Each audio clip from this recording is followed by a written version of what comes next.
Mastering usually involves three basic components: some sort of compression, some sort of equalization, and some sort of maximizing or limiting.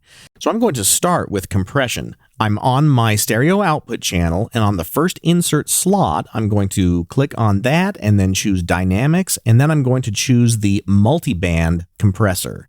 The multiband compressor is similar to a standard compressor, except that it is 4 individual frequency-based compressors that can be modified to compress different frequency bands at a different level. That's why you have 4 different threshold and ratio controls.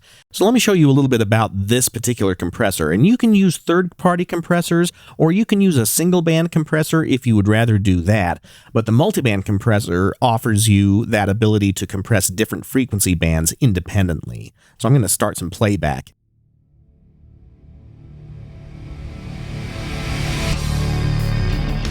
When you first call up the multiband compressor, you'll notice that some of the compressors are active. So when it loads, it's actually adding some compression. And so there's really no way to listen to it before and after all of the compression settings that are in the default preset, unless you turn on the bypass effect. But now I'm going to listen to each one of those frequency bands independently. So each compressor for the lows, low mids, high mids, and high frequencies have their own solo buttons. I'm going to solo the low frequency band. And you won't really be able to hear that unless you have your subwoofer on your studio monitors. Now I'll listen to the low mids. And the high mids.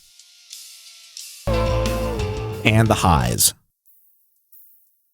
There's not a lot there either, so unless you're really listening closely, you won't hear a lot right now, because as you'll see, that frequency band currently is set in between 10 kilohertz and 20 kilohertz. It's actually probably about 16 kilohertz. Up there it is, 15. And there's just not a lot in this particular project above that frequency. So what I'm going to do is modify the frequency ranges a bit. I'm going to put the low mids up to about 1K and the lows at about 120. And then the high mids and the highs, I'm going to split at about 12 kilohertz. Actually, about 8 kilohertz. And now we're starting to hear some more information in that high frequency band. I'm going to unsolo that so we can hear all of the frequency bands. And now what I can do is compress the low end a little bit differently than the other bands. So I'm going to bring down the threshold either by dragging the threshold node right here downwards, or I can make the adjustments on the knobs right here. But if I drag that threshold down, you'll see that it starts to compress at an earlier threshold level. And then I can change the ratio. I don't want to get too extreme on any of these things, because one of the things you'll find when you're mastering is that you won't be making big jumps.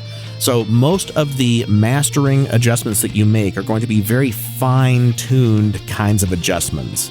And then I do have a release control that I can turn on and off if I want to change from the auto mode to setting a release time on the compressor that I prefer. I'm going to leave them all in the auto mode right now.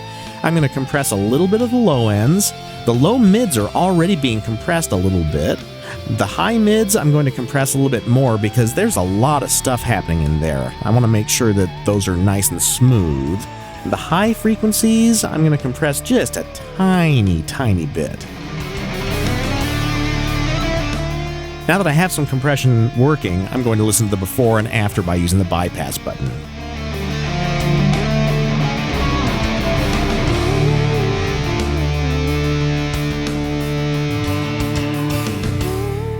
And I'm compressing the low end way too hard. I'm going to bring that up a little bit.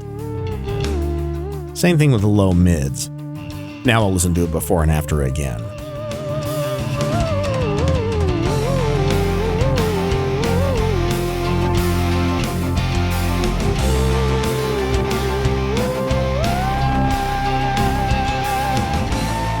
Yeah, I'm just giving those a little bit of a squeeze, although I think it's getting a little too bright. So I can adjust the makeup gain on each one of those bands by dragging that node up and down. So here's the this is the high mid frequency that I'm turning up now. Or if I wanted to lower that level, I can do that. It's just getting a little tiny bit bright, so I'm going to turn down the high mids and the highs. That seems a bit more balanced for this particular project. So the compressor just adds that little bit of a squeeze and evens out some of the levels of the entire project so that you can hear each and every little component inside of the project. You'll be able to hear every single track by giving that a little bit of a dynamic squeeze, and it really smooths out the entire feel of the project. So that's the multiband compressor. Next, I'll talk about the EQ.